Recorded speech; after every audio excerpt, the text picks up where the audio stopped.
There are some stories you hear that sound so absurd, so bizarre, and so over the top that you'd swear they must have been cooked up in a writer's room. But the thing about life in an HOA community is that truth has a way of being stranger than fiction. Rules are bent, power is abused, and sometimes the people enforcing those rules forget that real families live behind the doors they police. This is one of those stories. The kind where a self-appointed neighborhood enforcer pushed too far, crossed too many lines, and ended up facing a moment she would never live down. It all started when a woman in our HOA decided to take matters into her own hands, unlocking my front door without permission and calling the police to teach us a lesson. What she didn't know was that the officer who would answer the door wasn't just anyone.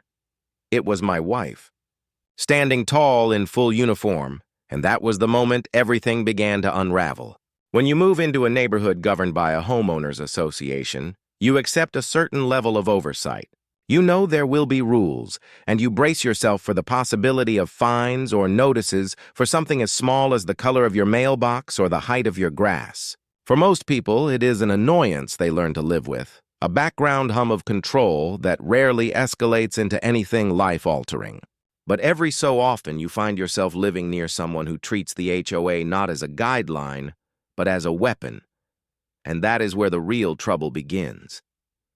The woman at the center of this story, who quickly became known to everyone as the neighborhood Karen, was not on the HOA board, at least not officially. But she hovered around the board members like a shadow, inserting herself into every conversation, volunteering for every committee, and lobbying to enforce the rules in ways that went far beyond her actual authority.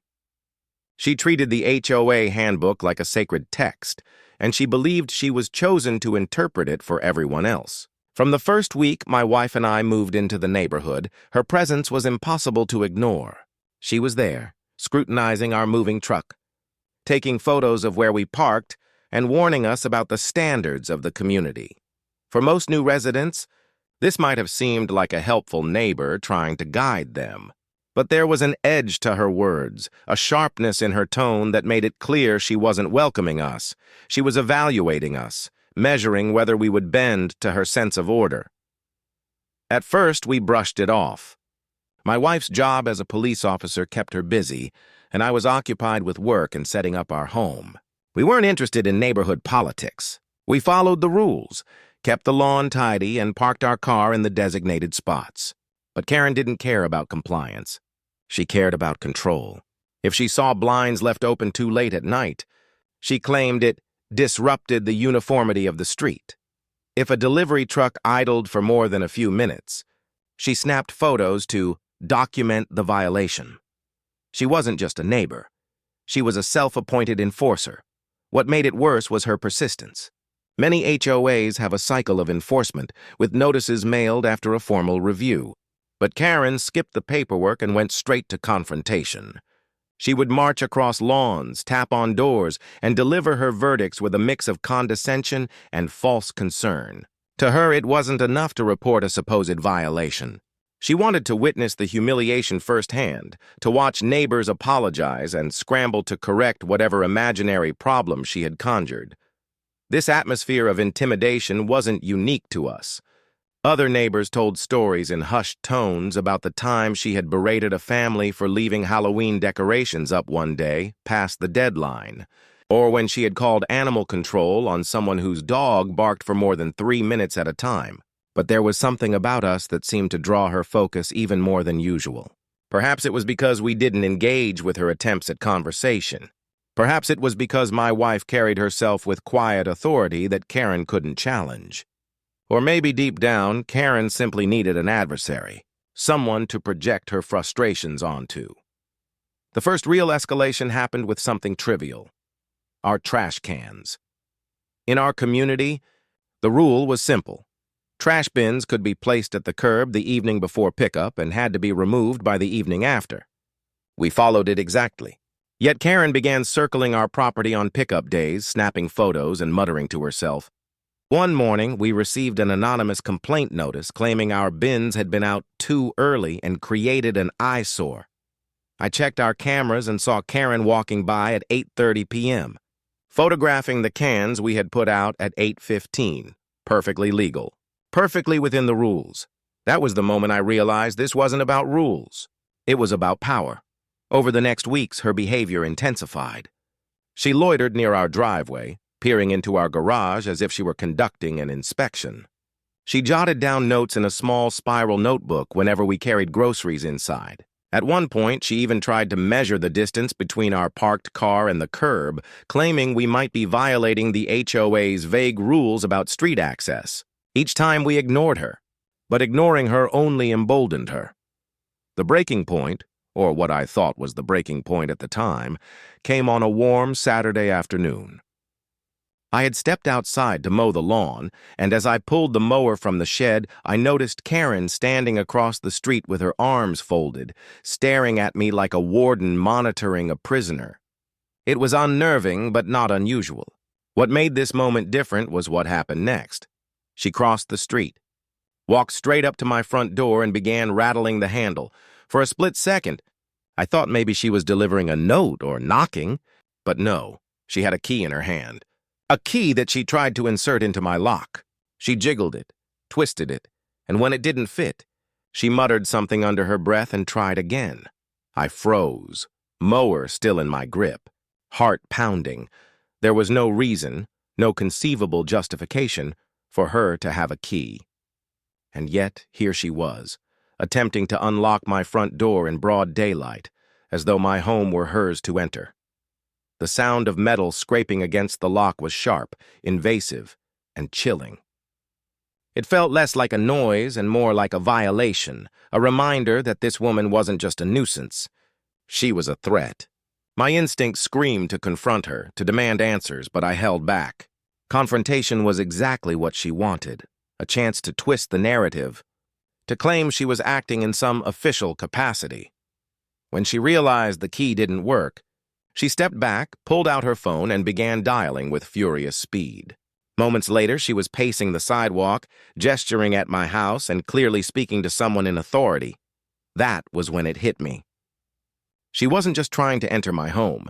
She was setting up a bigger play. She was calling the police. The thought chilled me. I could already imagine the story she was spinning. A dangerous neighbor, a suspected criminal, some trumped-up reason why my property needed to be inspected. It didn't matter how absurd it was. What mattered was how convincingly she could deliver the lie. As she paced and ranted into her phone, I slipped quietly back into the house, locking the door firmly behind me. My wife was upstairs getting ready for her shift.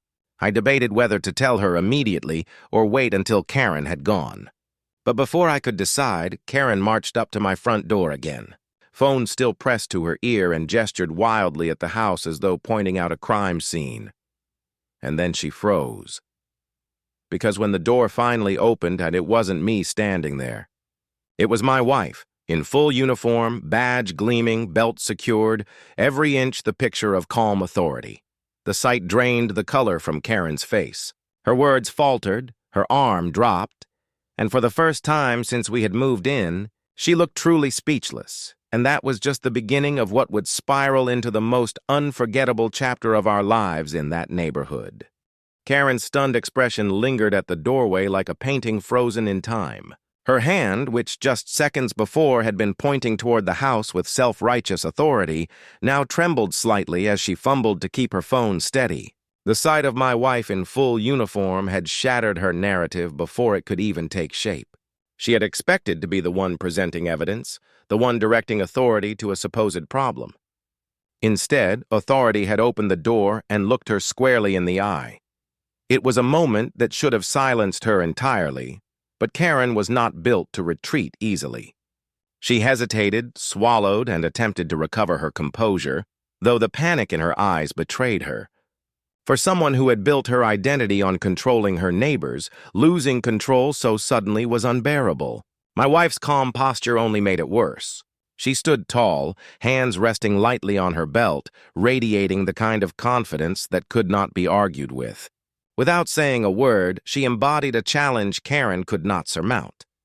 Karen lowered the phone from her ear, but I could see from the way her fingers moved that the line was still open. She hadn't hung up on the emergency dispatcher. She was stalling, hoping to salvage her narrative, perhaps even praying the police would still arrive and legitimize her intrusion. But the longer she stood there, the more obvious it became that her story would unravel the moment she tried to explain why she was at our door with a key in her hand. Neighbors began to notice. This was the part Karen never calculated correctly.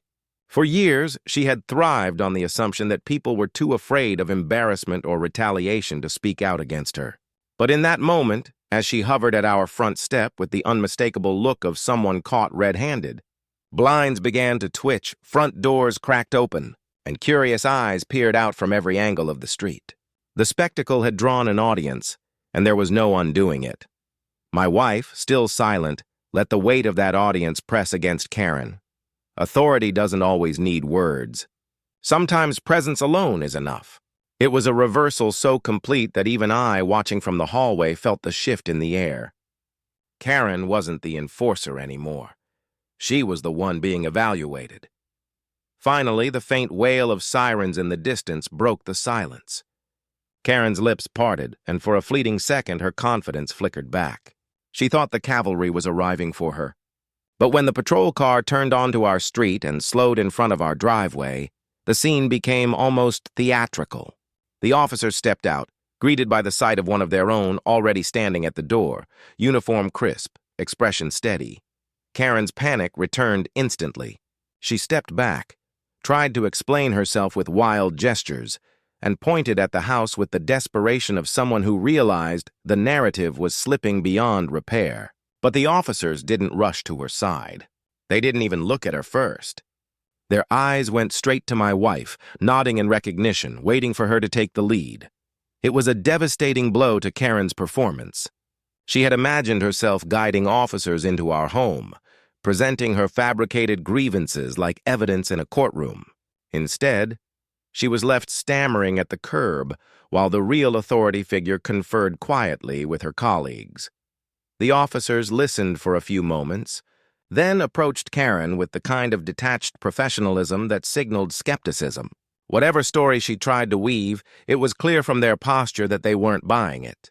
They asked her questions, jotted down notes, and glanced repeatedly toward our house as if to confirm details. With each exchange, Karen's voice grew louder, more desperate, and less convincing. Neighbors had fully emerged by now. Some stood on their porches with arms folded, others lingered on sidewalks, and a few even recorded discreetly with their phones. Karen, who had once thrived on public spectacle when she was the one in control, was now drowning in it. Every word she spoke only deepened her hole, every gesture more frantic than the last. From inside the house, I felt a strange mixture of relief and unease. Relief, because Karen had finally overplayed her hand so badly that her credibility was collapsing. Unease, because people like her rarely stopped when humiliated. They doubled down, searched for new angles, and came back even harder. This was not an ending.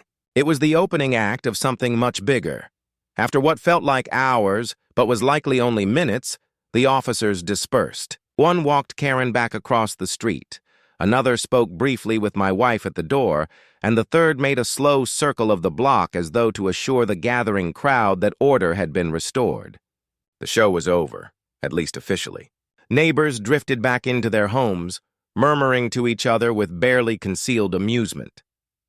The neighborhood enforcer had been exposed, and word would spread faster than wildfire. But Karen didn't slink away quietly. No. She retreated to her house with stiff posture, chin lifted high, as though daring anyone to interpret what had just happened as her defeat. It was classic Karen behavior: never admit fault, never concede, always pretend control was hers all along. That night I couldn't shake the feeling of unease. Yes, she had been embarrassed. Yes, she had been caught red-handed trying to access our home. But humiliation for someone like Karen wasn't a deterrent. It was fuel. She would stew, she would rationalize, and she would find a way to reframe the narrative so that she was the victim of unjust treatment. And I was right. The very next morning, the first email blast from the HOA board arrived in every homeowner's inbox. The subject line read, "Community Safety Reminder." The body of the message didn't name names, but it didn't have to.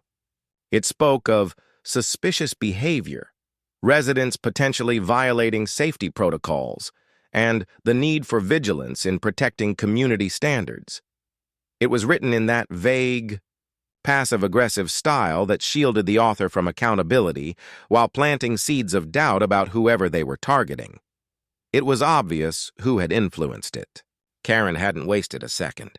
She had gone straight to the board, spun her version of the events, and convinced them to weaponize their communication system on her behalf. It was her way of rewriting history, of trying to erase the humiliating image of her being confronted by a uniformed officer at our door. The email sparked gossip instantly. Some neighbors whispered about the spectacle they had witnessed.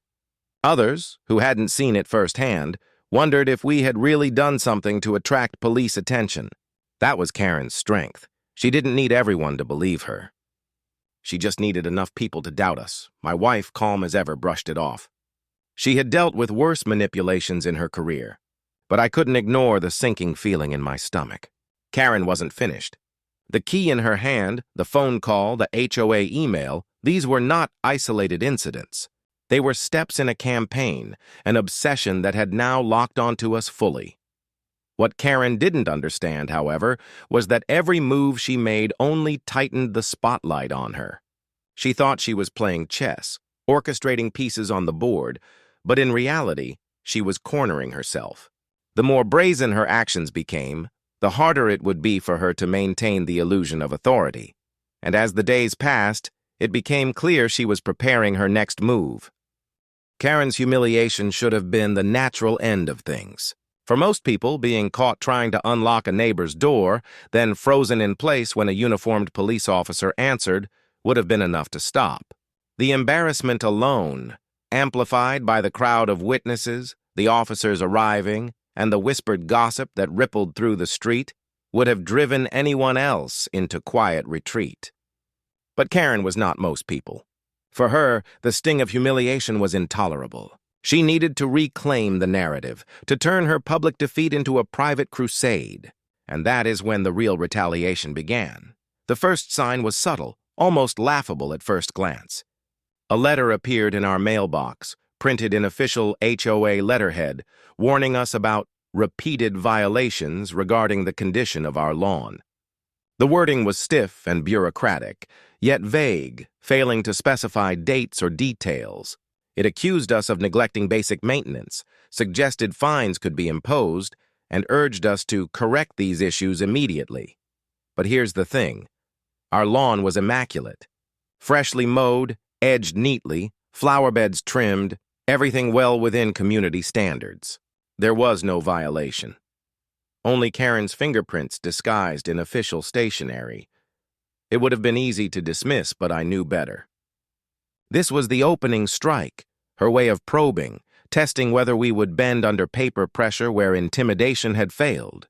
We ignored it. And within days, more notices followed. One accused us of unauthorized modifications for a set of solar-powered garden lights we had purchased at the local hardware store. Another cited parking infractions for leaving my car in the driveway overnight, something every single house on the street did regularly. Each letter carried the same stiff tone, the same empty threats of fines, the same vague descriptions that offered no real substance. Neighbors began to murmur again. They noticed the flurry of mail arriving at our house, and while some saw through the pettiness, others wondered if maybe there really was something wrong. That was Karen's strategy in action, not to prove we were guilty of anything, but to bury us in enough suspicion that the community began to doubt. What she hadn't counted on was my wife's meticulous nature. Every letter, every notice, every scrap of paper was logged and cataloged. Photographs of the property were taken daily. Time-stamped footage from our security cameras was saved to the cloud. If Karen wanted a war of documentation, we were more than prepared. But the paper campaign was only the surface. Beneath it, Karen escalated into a quieter, more insidious form of harassment. Trash mysteriously appeared at the edge of our yard in the mornings, strategically placed so it looked as though we had left it out. A neighbor later admitted they saw Karen at dawn, casually dropping fast food bags near our mailbox as though she were discarding litter during a walk. Delivery packages went missing, only to be found days later dumped in odd corners of the neighborhood. Small scratches appeared on my car's side panel, always too faint to prove malicious intent, but enough to hint at sabotage. Each incident was minor, easy to dismiss in isolation. But together they formed a pattern, a quiet war waged under the radar, designed to frustrate us, to provoke us into making a mistake that she could then exploit publicly, and the gossip spread. At block parties, whispers circulated about the couple, always getting notices from the HOA. In online neighborhood groups, anonymous posts hinted at residents who think they're above the rules. The language was familiar, almost word for word the same rhetoric Karen had used on her patrols around the street. Even when people didn't believe it, the constant repetition wore on them. Doubt doesn't need to be true to do damage. It just needs to linger.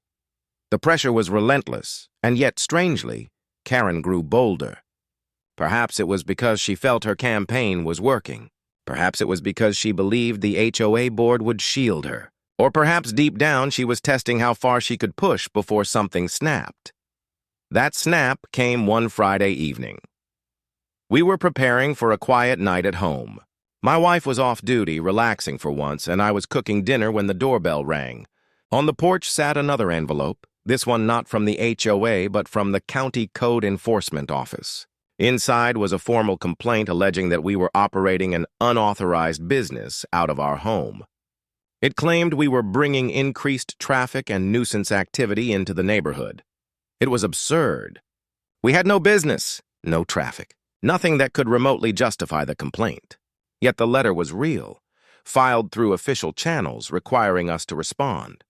Someone, namely Karen, had weaponized the county bureaucracy against us. That night I lay awake turning over the possibilities. Karen had crossed from petty harassment into legal harassment. It wasn't just notes or trash or scratches anymore.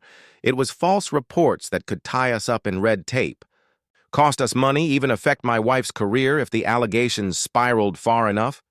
But Karen, as clever as she thought she was, made one critical mistake. She underestimated the resilience of the very person she was targeting.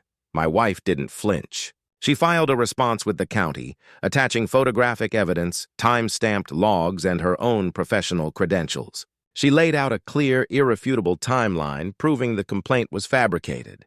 The county closed the case in less than a week, but the victory wasn't just in the dismissal. It was in the trail Karen had left behind. Filing false reports creates records, and records can be traced. With every letter, every fabricated notice, every baseless complaint, Karen was building not a case against us, but a case against herself. Neighbors were starting to notice that too. The initial whispers of suspicion were fading, replaced by curiosity. Why was one household being singled out so aggressively? Why did every supposed violation collapse under scrutiny? Why did the HOA seem to echo one woman's voice louder than anyone else's? The tide of opinion was shifting, slowly but surely. And that shift drove Karen into a frenzy. Her patrols around the neighborhood grew more frequent, her notebook thicker with scribbles, her posture more agitated.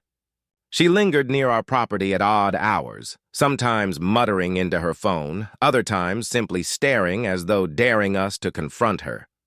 What once had been casual harassment was now obsessive surveillance. It was unsettling, but it was also revealing. Karen's need for control had consumed her so fully that she no longer realized she was unraveling in front of everyone. And unraveling people make mistakes. The biggest mistake came late one night when Karen decided to escalate from shadows into something much riskier. Our security cameras caught her crossing onto our property, clipboard in hand, as though she were conducting some official inspection. She walked along the side of the house, peered into windows, even tried the gate to the backyard. The footage showed her clearly, trespassing, snooping, overstepping every possible boundary. That video changed everything. For weeks, Karen had thrived on ambiguity, on the thin veil of plausible deniability. She could always claim misunderstandings, coincidences, or good intentions. But video evidence shattered that shield. It was undeniable proof of harassment, trespass, and misconduct. We didn't release it immediately. Timing, my wife reminded me, was everything. Instead, we filed it away, added it to the growing file of incidents, and waited. Because when people like Karen dig their own graves, the smartest move isn't to stop them.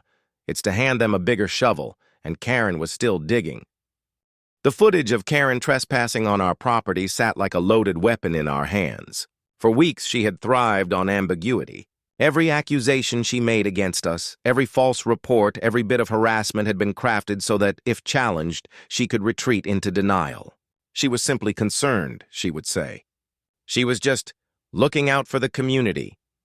It was her shield, flimsy but effective enough to cloud the truth in the minds of those who wanted to avoid conflict. But now, that veil was gone. The video left no room for interpretation. There she was, in full color, under the pale glow of our motion lights, stepping deliberately onto our property. Her clipboard was visible, her face set in its usual scowl of self-importance, her hands brazenly testing gates and peering through windows. She wasn't a neighbor casually passing by. She was an intruder. We didn't release it right away. Timing mattered. Releasing it too soon would give her a chance to spin the narrative again, to claim she had been checking on something suspicious or protecting the neighborhood. Instead, we waited, building a record so complete that when the moment came, there would be no escape for her. In the meantime, Karen continued her campaign. The notices from the HOA became more aggressive. One letter threatened fines for improper holiday decorations, even though we hadn't put up any. Another accused us of storage violations because of tools briefly visible in our garage during yard work. Each notice was more absurd than the last, as though she were pulling accusations at random from the rulebook.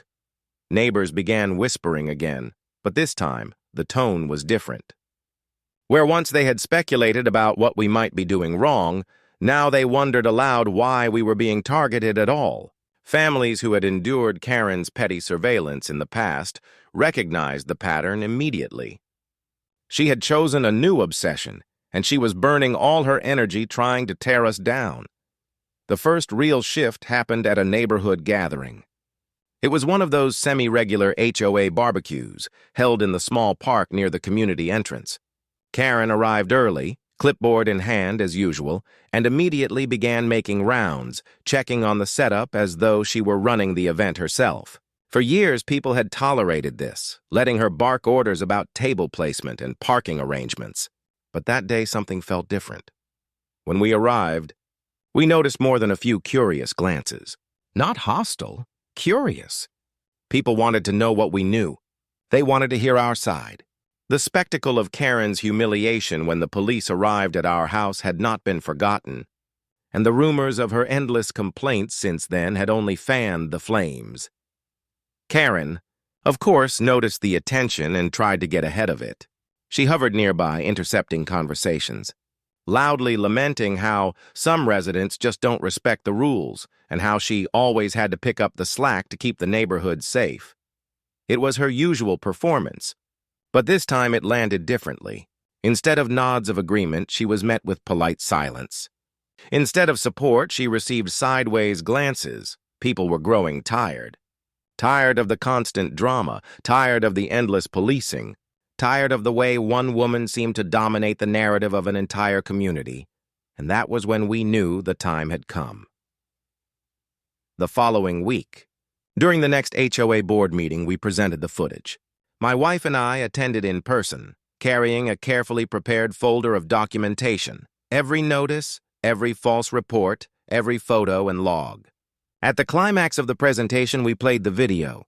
The room fell silent as Karen's figure appeared on the screen, creeping across our property like a prowler. Gasps rippled through the small crowd. Board members shifted uncomfortably. Even those who had been friendly with her could not defend what they saw. Karen's face turned red, her composure cracking for the first time in a setting she had long dominated. She tried to speak, to spin the footage into some tale of noble intent, but the evidence was too clear. The board cut her off, insisting they would review the matter privately. It was the most polite way of saying, "You've been caught, and you've embarrassed us all." The fallout was immediate. Within days, the tone of the HOA shifted. Notices against us stopped arriving. The board began issuing memos emphasizing respect for privacy and appropriate boundaries. It was clear they were scrambling to protect themselves, distancing their authority from Karen's overreach. But Karen was not done. Humiliation, once again, only fueled her obsession. Stripped of her influence with the board, she turned to a new tactic, isolating us socially.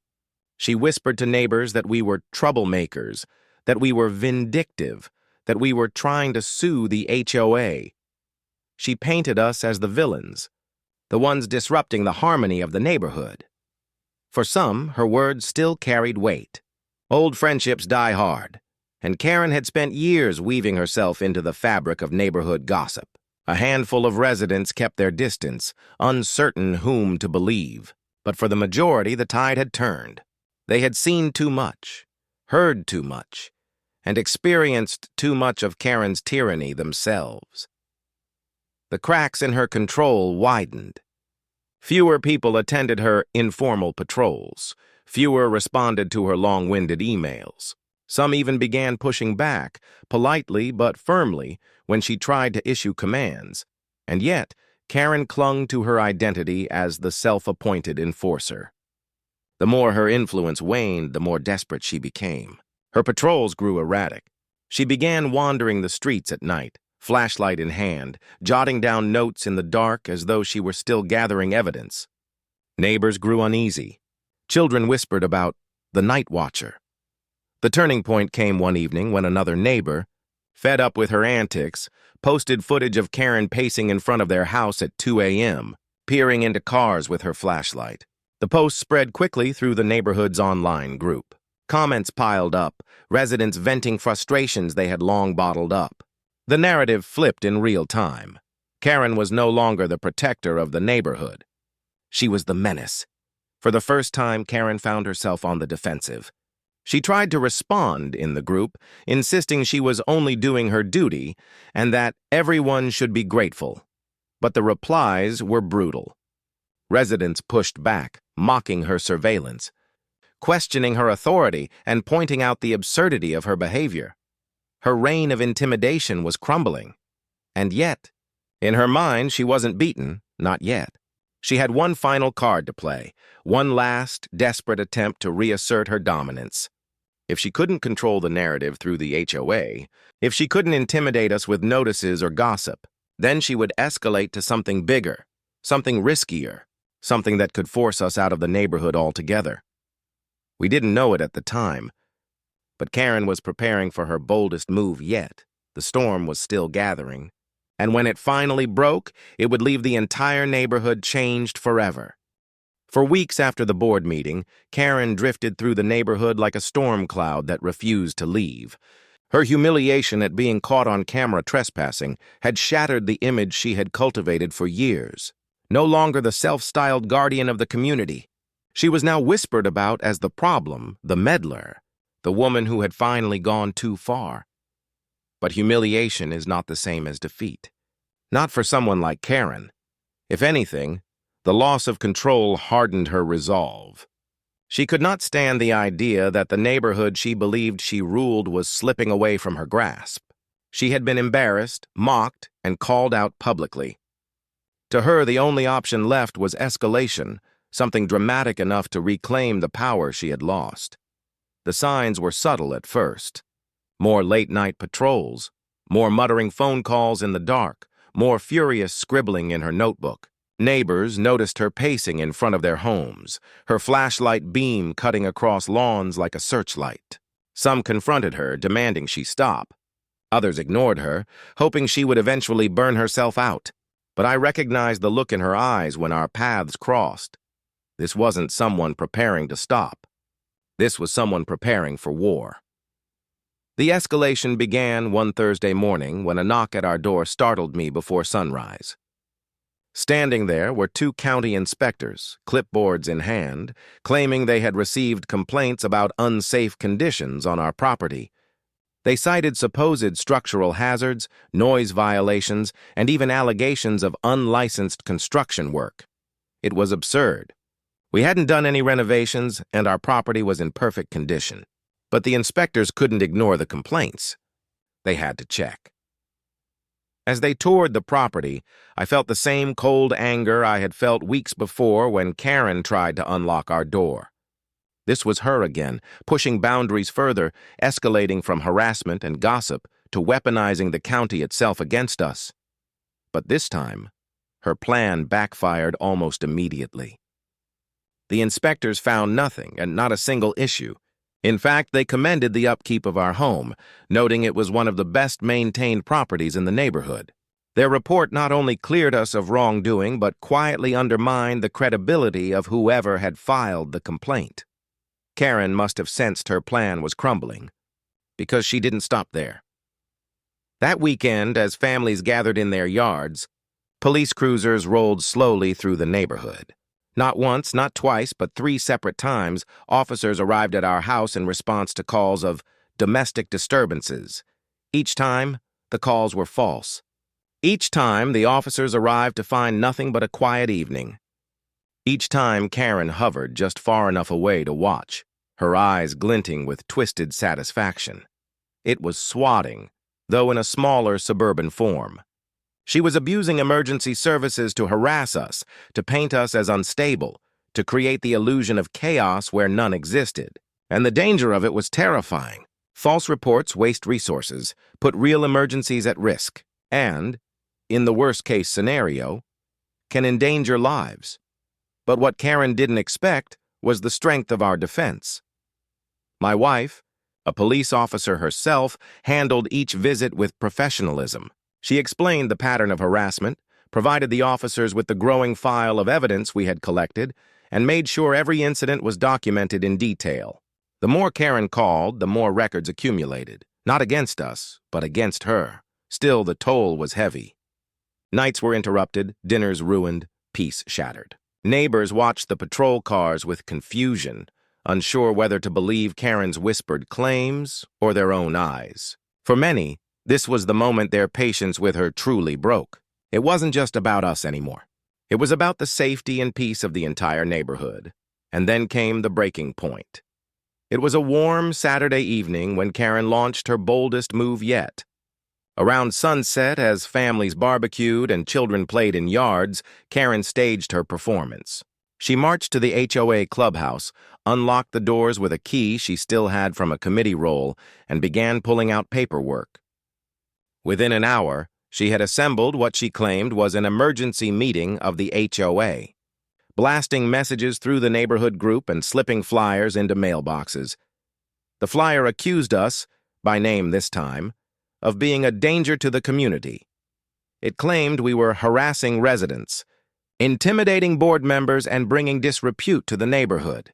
It cited the police visits, the county inspections, the very complaints she herself had orchestrated, and it demanded that the HOA take action, up to and including legal proceedings to remove disruptive residents. Neighbors were stunned. Some laughed at the audacity, others shook their heads in disbelief. But Karen was deadly serious. She stood in the clubhouse that evening, clipboard in hand, trying to rally people to her side, speaking with the same forceful conviction that had once cowed so many. But this time, it didn't go as planned, because this time, we came prepared. Word of her meeting spread quickly. And by the time we arrived, the clubhouse was full. Neighbors crowded the room, curious, skeptical, tired of the drama, but unwilling to miss what promised to be the showdown of the year. Karen stood at the front, red-faced and indignant, ranting about rules and safety and problem residents. She waved her flyers in the air, demanding action, and then, calmly, my wife stepped forward. In uniform, the room went silent. She carried the folder we had built over months, every notice, every false complaint, every piece of evidence. And when she laid the video footage of Karen trespassing onto the projector screen, the last of Karen's credibility shattered. Gasps filled the room. Murmurs rose. The very people Karen had tried to rally now turned against her, their whispers sharp and condemning. Karen tried to protest, to shout, to spin the narrative once more. But it was over.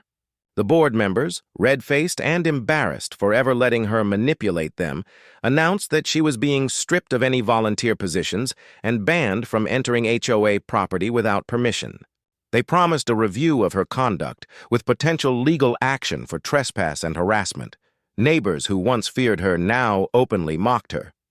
Phones captured every moment, and by the next morning the footage had spread through the community like wildfire. Karen, the self-appointed enforcer, the self-proclaimed guardian, was exposed as the very menace she had claimed to protect against. But even then, even stripped of influence, Karen didn't back down. As she stormed out of the clubhouse, face pale and fists clenched, I saw something in her eyes that chilled me. It wasn't defeat. It was resolve. She wasn't finished. Not yet, and that was when I realized the true climax of this nightmare wasn't the meeting. It was what she would do after, cornered and desperate when she had nothing left to lose. When a person like Karen loses power, the aftermath is never quiet. For years, she had lived off control, feeding on the fear and compliance of neighbors who found it easier to give in than to fight back. Having that taken from her so publicly, so humiliatingly, was not the end for her. It was the beginning of her unraveling. And we were all forced to watch as it happened in real time. The morning after the failed emergency meeting, the neighborhood was buzzing. Phones pinged with group chat messages. Porch conversations carried whispers and laughter. For once, Karen wasn't the one shaping the narrative. She was the subject of it. The video of her screaming in the clubhouse while my wife calmly dismantled her accusations had spread like wildfire. First through the HOA email chains, then onto social media. Neighbors who had once been too polite to criticize her were now sharing memes and jokes at her expense. But beneath the humor was tension.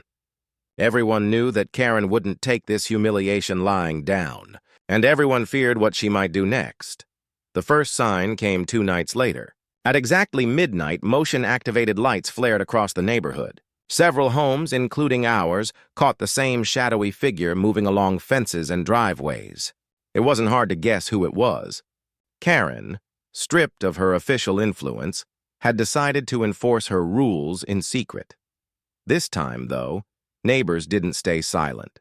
One by one, complaints poured into the HOA board. One by one, video clips were submitted to the police. By dawn, Karen's midnight patrols were not just gossip. They were evidence. Evidence of trespass. Evidence of harassment.